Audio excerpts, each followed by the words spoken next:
ओम शांति। 10 दिसंबर 2021 बाबा के महावाक्य। मीठे बच्चे, देह अभिमान में आने से पाप होते हैं, इसलिए देही अभिमानी बनो। तुम्हारे मैनर्स बहुत अच्छे होने चाहिए। किसी को भी दुख नहीं देना है। प्रश्न: 21 जन्मों की प्रारब्ध बनाने के लिए बाप कौन सी सहज युक्ति बताते हैं? उत्तर: बच्चे, यह ईश्वरीय बैंक है। इसमें जितना जमा करेंगे उतना 21 जन्म प्रारब्ध पाएंगे। ईश्वरीय स्थापना के कार्य में सफल करने से ही जमा होगा, बाकी तो सबका दिवाला निकलना ही है। यह है ही दुख धाम। अर्थक्वेक होगी, आग लगेगी, सबको घाटा पड़ना है। इसलिए कहते हैं, किनकी दबी रहेगी धूल में, किनकी राजा खाए। सफल उसी की होए जो धनी के नाम लगाए। ओम शांति। बच्चों को अभी रचता और रचना के आदि मध्य अंत का नॉलेज तो बुद्धि में है। यह भी समझते हैं कि हम भारतवासी पहले पहले सतयुग में सतो प्रधान थे। यह याद बच्चों के लिए बहुत जरूरी है। हरदम याद की यात्रा में रहना, इसमें तो बड़ी मेहनत चाहिए। परंतु रचता और रचना का ज्ञान तो बुद्धि में होना चाहिए ना। हम सतयुग में देवी देवता थे, उसको स्वर्ग कहा जाता है। देवी देवताएं विश्व के मालिक थे, एक ही धर्म था। अक्षरों को भी पूरा समझना चाहिए। तुम बच्चे जानते हो, सतयुग आदि में ही हम सूर्यवंशी घराने में थे। रचता बाबा ने जो आदि मध्य अंत का ज्ञान सुनाया है, वह तो हरेक की बुद्धि में रहना चाहिए। यह कभी भूलना नहीं चाहिए। यह भी तुम जानते हो। हम पुनर्जन्म लेते लेते फिर त्रेता में आए हैं, तो 2 कला कम हो गई। सृष्टि भी पुरानी होती जाती है। यह अच्छी रीति बुद्धि में रखना है। जितना तुम याद करते रहेंगे, उतना खुशी का पारा चढ़ा रहेगा। फिर त्रेता के अंत बाद आता है द्वापर। द्वापर शुरू होने से दूसरे धर्म स्थापन होते हैं और हम उतरते उतरते भक्ति मार्ग में आते हैं। ऐसे नहीं कहेंगे कि उस समय और धर्म भी भक्ति मार्ग में हैं। नहीं, यह कहानी सारी तुम भारतवासियों के लिए है। भल रावण राज्य है, परंतु उन्हों के लिए रावण राज्य नहीं कहेंगे। वह अपने समय पर सतो प्रधान, सतो रजो तमो में आते हैं। धर्मों की स्थापना होनी है, फिर वृद्धि को पाते जाते हैं, फिर गिरते भी रहते हैं। चक्र तो फिरना ही है। इस समय तुम जानते हो द्वापर के बाद भक्ति मार्ग शुरू हुआ है और भी धर्म स्थापन हुए हैं। अभी तो है कलयुग तमो प्रधान दुनिया। सृष्टि पुरानी होने के कारण सब तमो प्रधान हो गए हैं। अब यह ज्ञान तुम बच्चे ही जानते हो। यह है सहज ते सहज बात। जो बच्चा भी याद कर ले, परंतु वह याद करेंगे तोते मुहाफिक। तुम बच्चों को तो भाषा आती है, उस अनुसार तुम समझाएंगे। तुम जानते हो सारा झाड़ जड़जड़ीभूत अवस्था को पाया हुआ है। पहले पहले जो आदि सनातन देवी देवता धर्म था, उनका फाउंडेशन अब है नहीं। भल है भी तो वह अपने को हिंदू कहलाते हैं, इसलिए कहा जाता है देवी देवता धर्म है नहीं, प्राय लोप है। सब पतित बन गए हैं, इसलिए अपने को देवता कोई कहलाता नहीं। ना वह धर्म है ना कर्म है। सतयुग में तो सबका कर्म अकर्म हो जाता है। यहाँ मनुष्य जो कर्म करते हैं वह विकर्म बन जाता है।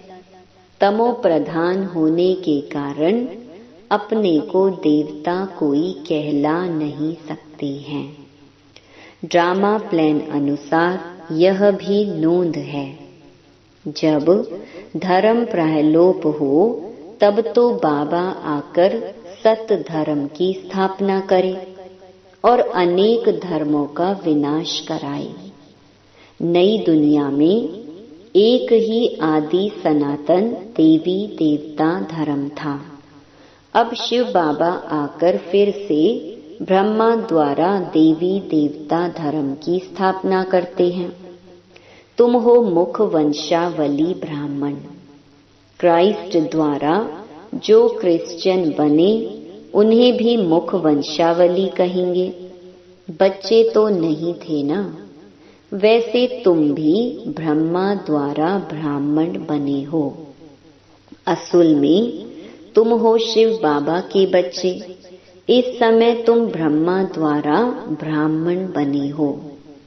शिव बाबा खुद इन द्वारा देवी देवता धर्म की स्थापना करते हैं, क्योंकि उनको ही सारी पुरानी दुनिया का विनाश भी कराना है। वह विनाश का कार्य और कोई करते नहीं। वह तो आकर अपना अपना धर्म स्थापन करते हैं, फिर वह धर्म वृद्धि को पाता है। अभी है ही तमो प्रधान दुनिया, कलयुग का अंत। शास्त्रों में तो कल्प की आयु लाखों वर्ष लिख दी है। तुम जानते हो यह शास्त्र आदि सब भक्ति मार्ग की सामग्री है, जो वहाँ सतयुग में नहीं होगी, वहाँ यह अनेक धर्म नहीं होंगे। यह इस्लामी, क्रिश्चियन आदि सब धर्म द्वापर में स्थापन होते हैं। फिर हरेक ने अपना अपना शास्त्र बैठ बनाया है। अभी सारी सृष्टि है पतित, इसीलिए पतित पावन बाप को सब बुलाते हैं कि आकर हमारा दुख हरो और सुख दो। वह भी कहते हैं हमारा गाइड बन हमको घर ले चलो। गाइड तो सबका होता है ना। तुम अभी कॉन्ट्रास्ट को समझ गए हो। वह पंडे तीर्थ यात्रा पर धक्के खिलाते हैं, तुम हो रूहानी पंडे। पांडव संप्रदाय शिव बाबा के बच्चे भी पंडे। बाप रूहानी यात्रा सिखलाते हैं। हे आत्मा, तुम अपने बाप को याद करो और घर को याद करो। बाबा को याद करने से घर पहुंच जाएंगे, याद नहीं करेंगे तो पाप कटेंगे नहीं। भले तो सबको जाएंगे, परंतु सजा खाकर हिसाब किताब चुकतू करेंगे, अथवा योग बल से चुकतू तो जरूर करना है। तुम जानते हो अभी हम जमा कर रहे हैं। जितना पवित्र बन जास्ती कमाई करेंगे उतना जमा होता है। पुरुषार्थ नहीं करेंगे तो कुछ भी जमा नहीं होगा, घाटा पड़ जाएगा। तुम जानते हो आधा कल्प हम घाटा पाते ही आए हैं। अभी बिल्कुल दिवाला हो गया है, हर बात में दिवाला। अभी बच्चों को 21 जन्मों के लिए जमा करना है। उसके लिए मुख्य है याद की यात्रा। यह तो सदैव स्मृति में रखो। जब भी फुर्सत मिले तो इस स्मृति में रहो। बाबा ज्ञान का सागर है, तो हमको भी रचना के आदि मध्य अंत का नॉलेज है।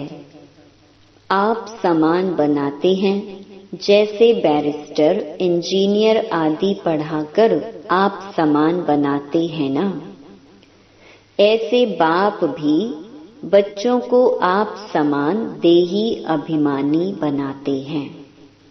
बाप देही अभिमान नहीं रखते, यह तो पढ़ाई है ना। जो ज्ञान बाप में है वह तुमको देते हैं। बाप पवित्रता का सागर है, तो तुमको भी आप समान पवित्र बनाते हैं। जो नहीं बनेंगे वह सजाएं खाएंगे, फिर पद भी कम हो जाएगा। इस समय ऐसे नहीं कि धन से तुमको साहूकार बनना है, नहीं। बाबा ने समझाया है, गरीब की 1 पाई, साहूकार का 1 रुपया समान। दोनों को वर्षा इतना ही मिलता है। बाप है ही गरीब निवाज, इसीलिए गायन भी है, अजामिल जैसे पापी, अहिल्या आदि आदि। साहूकार का नाम नहीं गाया जाता है, यह भी समझने की बात है। तुम कहेंगे हम पहले पहले सबसे साहूकार थे, फिर यहाँ ज्ञान भी नंबरवार उठाएंगे तो वहाँ पद भी नंबरवार पाएंगे। माँ बाप को पूरा फॉलो करना है। जैसे बाबा पुरुषार्थ कर ऊंच पद पाते हैं, मम्मा बाबा भी सर्विस करते हैं ना। तुम्हारी यह है रूहानी सेवा। घर घर में संदेश पहुंचाना है। जो कोई ऐसा ना कहे कि हमको तो बाप के आने का संदेश ही नहीं मिला, तो याद कैसे करें। ऐसे कुछ कहानियां भी शास्त्रों में हैं कि भगवान को भी उल्हना दिया, इसलिए सबको मालूम पड़ना चाहिए। टाइम थोड़ा है। दिन प्रतिदिन प्रदर्शनी, मेले आदि की धूम मचती जाती है। अब विलायत के अखबारों में पढ़ता है। शुरू में जब भट्ठी बनी थी तो विलायत तक अखबार में नाम गया। अब फिर यह भी पड़ेगा कि खुद गॉड फादर आकर सबको लिबरेट कर रहे हैं। कहते हैं और सब तरफ से बुद्धि योग तोड़ो, मुझ एक बाप को याद करो तो तुम पावन बन मुक्ति धाम में चले जाएंगे। कोई तो अच्छी रीति समझकर याद करने लग पड़ेंगे। धर्म के बड़े जो होंगे वह फिर नंबरवार आते हैं। सभी धर्मों का झाड़ निराकारी दुनिया से यहाँ आकर वृद्धि को पाता है, फिर पतित दुनिया से चले जाएंगे निराकारी पावन दुनिया में। फिर हरेक अपने अपने समय पर धर्म स्थापन करने आएंगे, यह बुद्धि में रहना चाहिए। सतयुग में एक ही धर्म था, फिर वृद्धि होते होते अनेक धर्म अनेक मत हो जाती हैं। तुम जानते हो यह भारत अविनाशी खंड है, इसमें प्रलय कब होगा नहीं, इन बातों को सिमरण करते रहो। यह तुम्हारी ईश्वरीय मिशन है। सेंटर्स खुलते जाते हैं, अब विनाश भी सामने खड़ा है। इन आँखों से जो कुछ देखते हो वह सतयुग में कुछ भी नहीं रहेगा, जंगल हो जाएगा। आबू थोड़े ही सतयुग में होगा, दरकार ही नहीं। यह मंदिर आदि सब बाद में भक्ति मार्ग में बनेंगे। कितनी ऊंची पहाड़ी पर मंदिर बनाते हैं, फिर ठंडी में बंद कर नीचे उतर आते हैं। तुम तो पहाड़ी पर बैठे हो, अंत में सब पहाड़ी पर ही साक्षात्कार होंगे। बाबा बतलाते हैं, मुझे भी जब साक्षात्कार हुआ था तो मैं पहाड़ी पर था, अब भी पहाड़ी पर आकर अनायास ही बैठे हैं।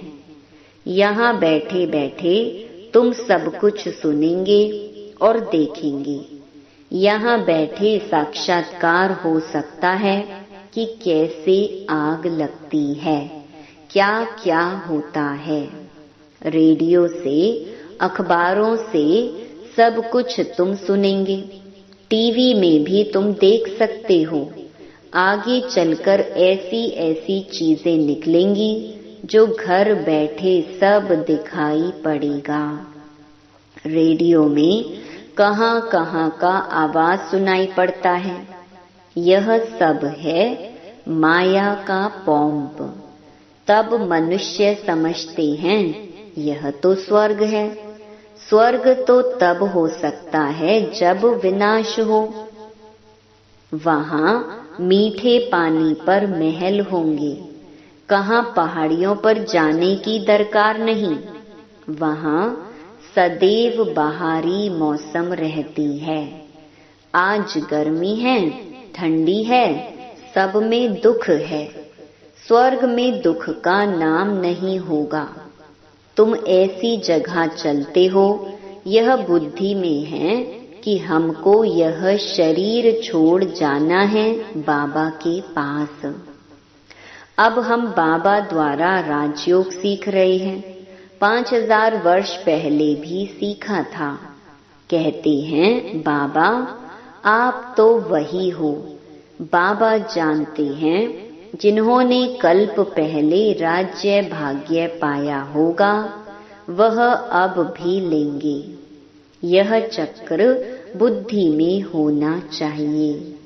बरोबर 5000 वर्ष पहले भारत में देवी देवताओं का राज्य था। फिर आधा समय के बाद माया की प्रवेशता हुई, फिर और धर्म आए, फिर भक्ति मार्ग शुरू हुआ, अर्थात रावण राज्य शुरू हुआ। यह चित्रों पर साफ समझा सकते हो। यह भारत की ही कहानी है कि सतो प्रधान से तमो प्रधान कैसे बनते हैं। फिर जब विनाश का समय होता है तो सब विनाश काले विपरीत बुद्धि हो जाते हैं। मेले प्रदर्शनी में बड़ी युक्ति से चित्र रखने चाहिए। तुम्हारा यह ज्ञान है गुप्त। यहाँ हथियार आदि की कोई बात नहीं। तुम बहुत साधारण हो। तुम चलते फिरते घूमते बाप की याद में रहते हो। कोई तुम्हारे से पूछे तुम वेदों शास्त्रों को मानते हो? बोलो हाँ जी, हम उन्हों को अच्छी रीति जानते हैं कि इनसे भगवान की प्राप्ति नहीं हो सकती है। यह सब भक्ति मार्ग की सामग्री है। सतयुग में सब पावन आत्माएं थीं गीत भी है ना, जाग सजनिया जाग। नई दुनिया में सब कुछ नया होगा। बाबा आकर नई दुनिया के लिए नई कहानियां सुनाते हैं। सीनरियां सब नई होंगी। प्रदर्शनी में आते बहुत हैं, ओपिनियन भी लिखते हैं। बहुत अच्छा है, यह सबको समझाना चाहिए, परंतु खुद कुछ भी समझते नहीं हैं। कोर्टों में कोई मुश्किल ही निकलते हैं, परंतु सर्विस तो होनी है। ढेर प्रजा बनेगी। तुम बच्चे इस ज्ञान का सिमरन करते रहो तो बहुत खुशी रहेगी। यह दुनिया ही दुख की है। घाटा पड़ा, दिवाला निकला, अर्थक्वेक हुई, सबके पैसे खत्म हो जाएंगे। तब कहते हैं, किनकी दबी रही धूल में, किनकी राजा खाए, सफल किसकी होगी। जो ईश्वरीय स्थापना के कार्य में लगा रहे हैं। यह है ईश्वरीय बैंक। जो इसमें जितना डाले उतना जमा होता है। जितना जिसने कल्प पहले डाला होगा, वह इतना ही शिव बाबा की गोलक में डालेंगे। इसका रिटर्न फिर नई दुनिया में 21 जन्मों के लिए मिलेगा। भक्ति मार्ग में शिव बाबा की गोलक में डालते हैं तो अल्पकाल क्षणभंगुर सुख मिलता है। यहाँ तो डायरेक्ट शिव बाबा स्वर्ग की स्थापना कर रहे हैं तो 21 जन्मों के लिए मिलेगा। भक्ति मार्ग में अल्पकाल का सुख नरक में मिलता है। फिर मैनर्स भी अच्छे चाहिए। किसको भी दुख नहीं देना चाहिए, नहीं तो नाम बदनाम कर देंगे। कभी क्रोध नहीं करना चाहिए। देह अभिमान में आने से पाप तो होते हैं। बाबा के बने हो तो कहते हो, बाबा यह सब कुछ आपका है। सच्ची दिल पर साहिब राजी होगा। दिल में कोई खोट नहीं होना चाहिए, नहीं तो और ही गिरते रहेंगे। तुम हो पैगंबर के बच्चे। तुम सबको पैगाम देते हो कि बाप आकर स्वर्ग की स्थापना करते हैं। उसका संदेश सबको देना है। नई दुनिया स्थापन हो रही है। उसके लिए जिनको राजयोग सीखना हो वह आकर सीखे। अच्छा, मीठे मीठे सिकिलधे बच्चों प्रति मात पिता बाप दादा का याद प्यार और गुड मॉर्निंग। रूहानी बाप की रूहानी बच्चों को नमस्ते। धारणा के लिए मुख्य सार। अंदर में कोई भी खोट कमी हो तो उसे निकाल देना है। सच्ची दिल रखनी है। देह अभिमान में आकर कभी क्रोध नहीं करना है।